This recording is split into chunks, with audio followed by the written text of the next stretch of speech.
This podcast does not provide medical nor legal advice.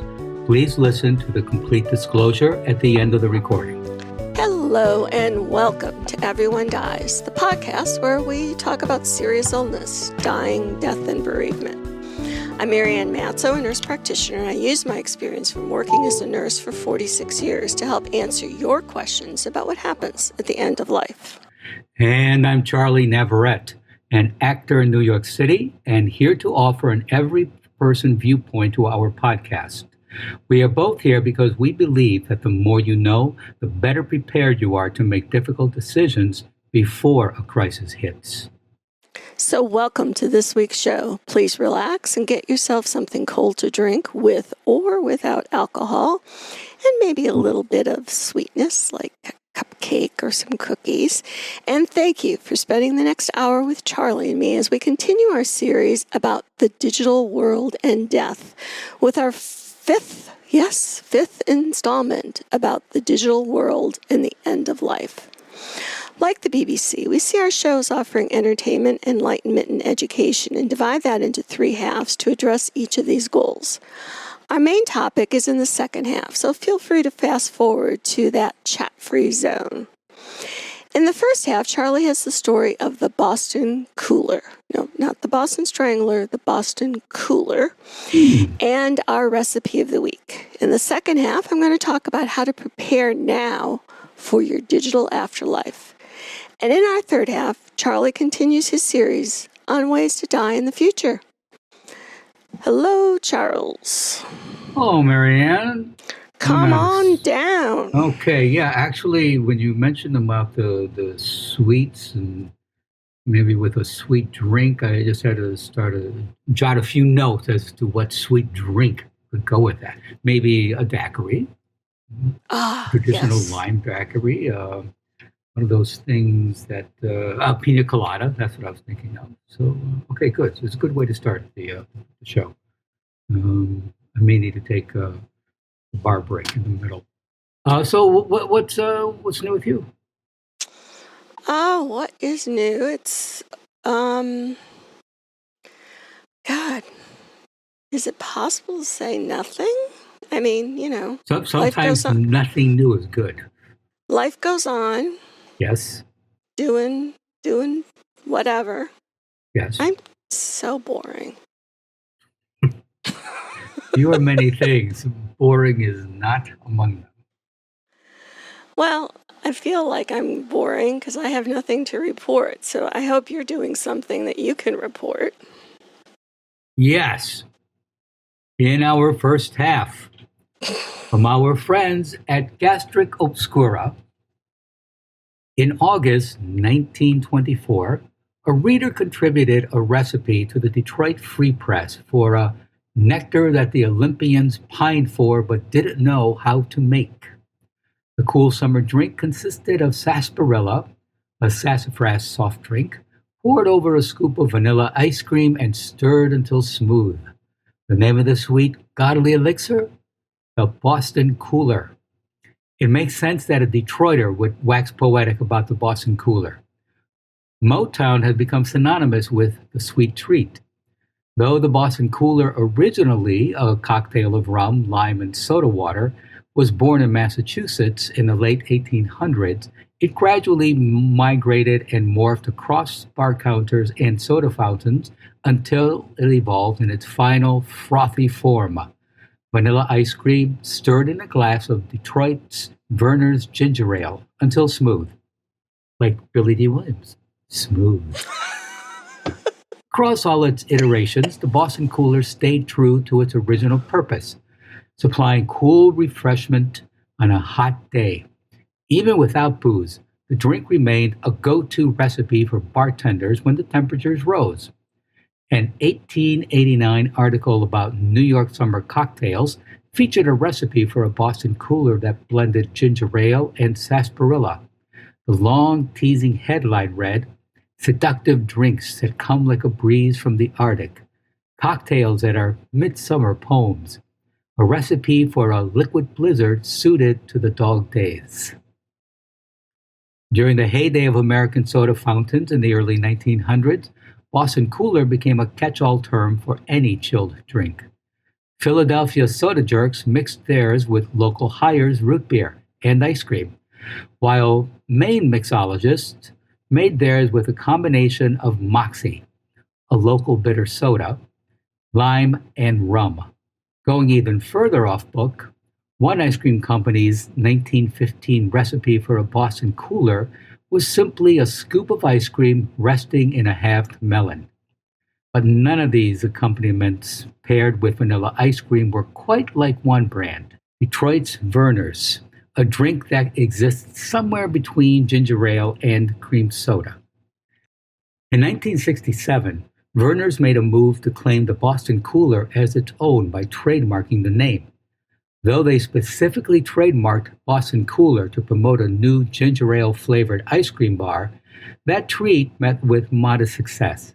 It wasn't until a new version of the Boston Cooler emerged, a smooth, milkshake-like blend of ice cream and Verner's, that the company's cooler conquest was complete. At this point, all other Boston Coolers, whether made with rum, melons, or Moxie, faded into the shadow of a massively popular ginger soda shake. Now, Verner's Boston Cooler is so undeniably Detroit that, in 2016, local McDonald's stores gave out free Boston Coolers on the city's 315th anniversary. Soda fountains have largely disappeared, but you can still find Boston Coolers at Detroit's ice cream parlors and bars, which sell alcoholic versions. It's also incredibly easy to make at home. All you need is Verner's and vanilla ice cream. Die-hard fans may insist the ice cream be another Detroit favorite, Stroh's, but any vanilla ice cream will do. Is it truly the nectar of the gods, or at the very least, a refreshing liquid blizzard on a hot day? Try the recipe to find out. You can mix one up and put it in your Yeti to take to your next funeral lunch, and you don't even have to share. Bon appetit! Please go to our webpage for this week's recipe of the Boston Cooler and additional resources for this program. Everyone Dies is offered at no cost, but is not free to produce. Please contribute what you can. Your tax-deductible gift will go directly to supporting our nonprofit journalism so that we can remain accessible to everyone. You can also donate at www.everyonedies.org. That's every, the number one, dies.org, or at our site on Patreon, www.patreon.com, and search for Everyone Dies. Marianne? Thanks, Charlie. In the past 4 weeks, we've been talking about death in the digital age. This discussion has a name, cyber thanatology, which is the communication of death related to experience within and with the digital or cyber world. Cyberspace is not independent of the physical world, and the people inhabiting cyberspace are real people. Each internet user leaves a digital footprint, and the addition of data in cyberspace creates a digital identity. This digital identity that users maintain over time through actions that can be as different as using social media through specific accounts, leaving comments on forum pages, or maintaining avatars in online games, becomes our identity, like our identity in the physical world. The difference is our body in the physical world will die, but our digital identity can live forever. Most people constantly use technology, therefore a large amount of data is accumulated over the years by a single user in the form of digital documents, pictures, and through social media accounts. When we die, we leave behind a legacy of digital possessions that needs to be dealt with, just like our actual stuff. These digital footprints are our digital legacy. All digital legacy is not equal and may contain digital assets and property data stored in the cloud or devices, such as passwords and account information, communication crumbs, which are partial or complete email archives, digital personal belongings like pictures and videos, and data collected by the interactions with digital service providers, social networking sites, online stores. The different components of this legacy can be diverse. Some of these elements might potentially be treated in a way like physical personal belongings of the deceased and can be inherited by beneficiaries. Other components of the digital legacy might get a life of their own in cyberspace and continue to contribute to the development of the digital identity, even if the original user is no longer alive. This represents another way the deceased identity maintains in existence in the cyberspace beyond death. Although this phenomenon is growing, existing regulations are scarce, often conflicting and not universally agreed on. National laws do not exist in digital spaces, especially in the context of deceased individuals, leading to a major difficulty in enforcing any regulation. Some digital service providers have started to change their policies, like Facebook's policy to memorialize the account of deceased users, and the ability on an Apple phone to generate a legacy contact access key that, along with your death certificate, will give your designee access to your phone. New companies have started to offer management of the deceased user's account, like our previous podcast interviews with Niki. Yet there are discrepancies regarding the options offered by various services in various countries and to various individuals. Ignoring your digital assets can result in loss of valuable financial and sentimental belongings and even compromise your identity if these assets fall into the wrong hands. A comprehensive estate plan should include a plan for digital assets to ensure that they are managed or distributed according to your wishes. Federal and state laws prohibit unauthorized access to private personal information in computer systems. These laws offer important protection against identity theft and fraud for consumers. However, they are obstacles for your loved ones who need to gain access to your digital information after you die.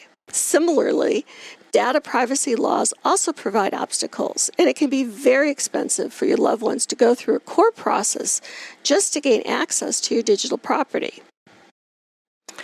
A digital asset is anything that exists only in digital form and comes with a distinct usage right or distinct permission for use.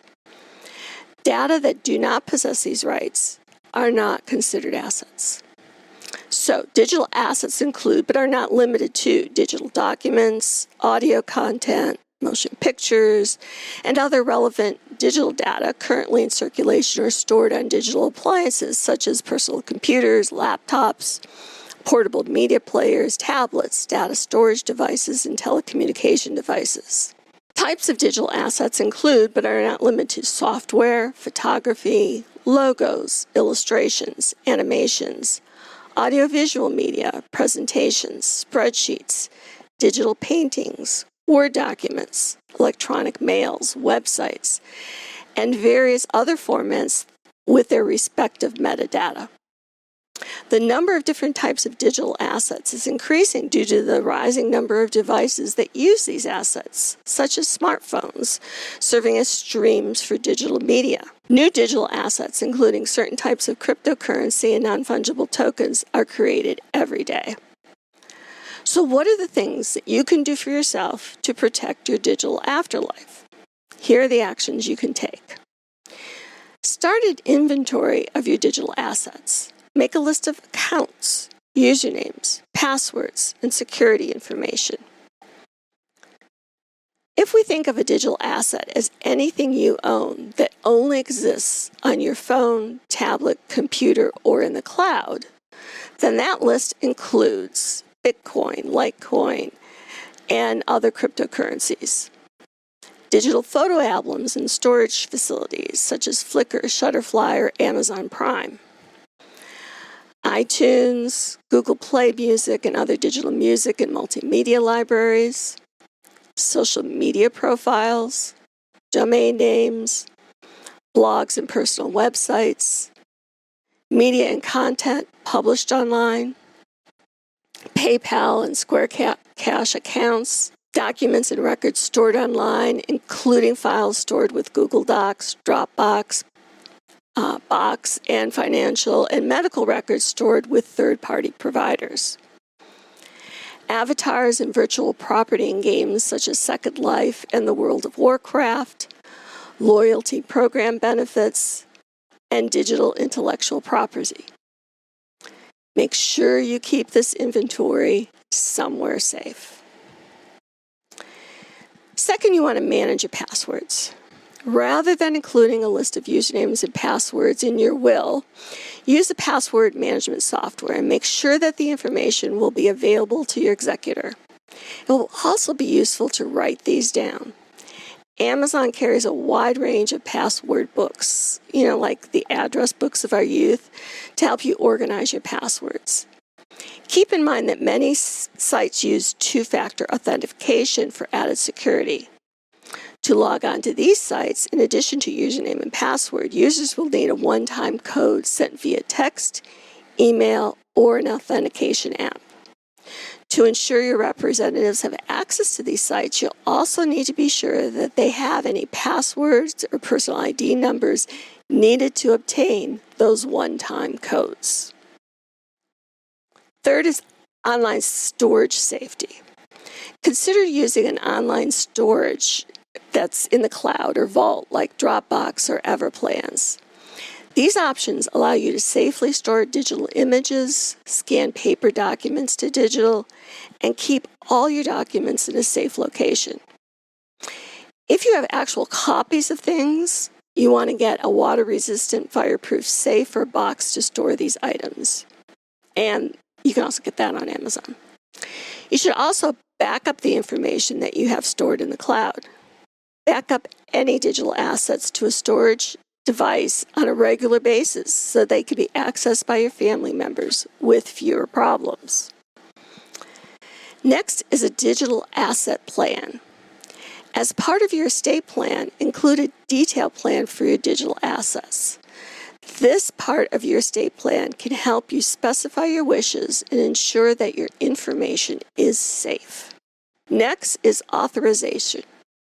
You should include any specific instructions about the role of your executor and what he or she will have authority to do on your behalf.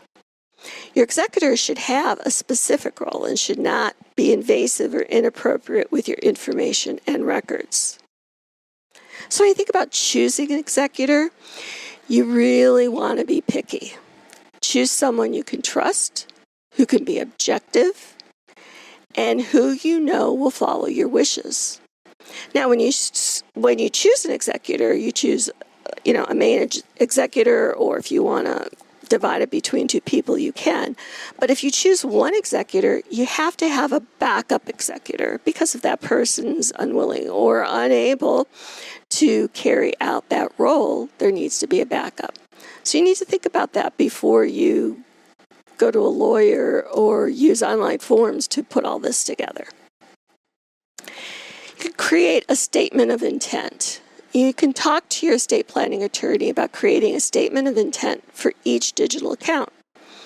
If you have numerous accounts, it may be better to have a broad statement overall. If you need to specify details of one or more accounts, you can always have specific statements of intent for those accounts. Legal framework. Not all digital assets can be transferred upon death due to the terms of service agreements. Be aware of any restrictions as you plan, and this usually comes up related to your digital music collection. In addition to identifying digital assets and giving family members access to them, your estate plan must address ownership issues involving these assets. Consider working with your estate planning advisors to create a digital asset protection trust, sometimes called a digital asset revocable trust. This trust, which typically is revocable, allows you to transfer ownership of digital assets to the trust, or in the case of licenses, grant authority to the trustee to access and manage the asset. I'm not sure how much we've motivated you to do other aspects of advanced planning, like a will or an advance directive or a durable power of attorney. But maybe this scenario will motivate you to plan for your digital afterlife. Imagine Imagine someone using your image to create a sex bot with a computer program that has your bot engaged in all types of behavior you may not even know exist, with people and animals and a wide variety of inanimate objects. It could happen, and you could prevent it. Charlie, thoughts? Well, Marianne, the cat's already out of the bag. The genie's out of the bottle. But you know what? It's funny you're saying this because it was just last week that Meta slash Facebook slash Instagram lost a lot of people's photos and videos. It just disappeared. They don't know what happened, and they're not saying what happened. They just are sorry it happened. We can't do anything about it. And Meta slash Facebook slash Instagram refuses to say how many people were affected. And this is, I believe, Facebook, Meta, Instagram is still the largest of these things in the world, and they can't control it. So to put everything you have on the computer, online, or whatever it's called, storage, as you had mentioned, you got to have a backup. You can't just put all your eggs in one basket. You have to have a backup. I don't know. And then with it too, people can manipulate things. As you said, pictures or images can just take something and make it, take your picture and make it into anything, they want. Mm-hmm. This was a huge deal with the Screen Actors Guild, of which I'm a member, and why it took so much longer to have a new contract, because studios and just did not want to promise that they would not use someone's image to create something of their own, or to manipulate it, and to have somebody doing whatever a studio wants, and for no pay. If your name's George Clooney, you don't have to worry about it. But most people have to worry about it. Like you said, things are manipulated. So what did Meta lose? Was it people's Facebook posts, or do they have a storage? Specifically, information on Instagram, pictures and videos. They're not saying how many pictures and videos were lost. They're not saying how they were lost, but just that they were lost. So this is the problem with a monopoly, that whole Facebook, Instagram, Meta thing. They can do anything they want, and you really have no recourse. We had, I think it was like 3 years ago, something that I had posted somehow was determined to not meet their standards, and they cut off our ability to advertise. And for 3 years, we have not been able to advertise or boost posts or anything. And you can say, I want this investigated, and it's been pending for years. There's nobody you can call and talk to, or email and talk to, or protest. It's theirs, and they say they can ground you for a lifetime if they want to. And it's really frustrating. Wow. It's not just us, because there's forums of people just, beside themselves. And their answer is, it's our platform. We can do what we want. Including lose your data. Yeah. Yeah. But of course, then there's no repercussions. Oh, geez. So, if anybody ever asks me, I'm in favor of not having monopolies, which we're not supposed to have, but we're going more and more toward. But that's off topic. Anyway, be sure you protect your digital property. Or you may be a nude fantasy dancer in your afterlife. Oh, dear. Oh, I just remembered, and this is before all this modern tech stuff that all the young kids are using. Fred Astaire, the wonderful dancer, when he died, and it was in his papers, or wills, whatever, he never wanted his image to be taken out of context. Everyone knew this, including his wife. After Mr. Astaire died, she gave some vacuum cleaner company permission to take Fred Astaire, took him from one of his movies, took him out, and put him dancing with a vacuum cleaner. The very thing he said he never wanted. But it was his wife, and she was executrix of his wills and everything, of his will and everything. And she just said, I don't know. I guess she needed the money. Who knows? But Astaire said no. He never wanted that. And this was long before the age of all this digital stuff we have now to deal with. And there are now protections to protect against that.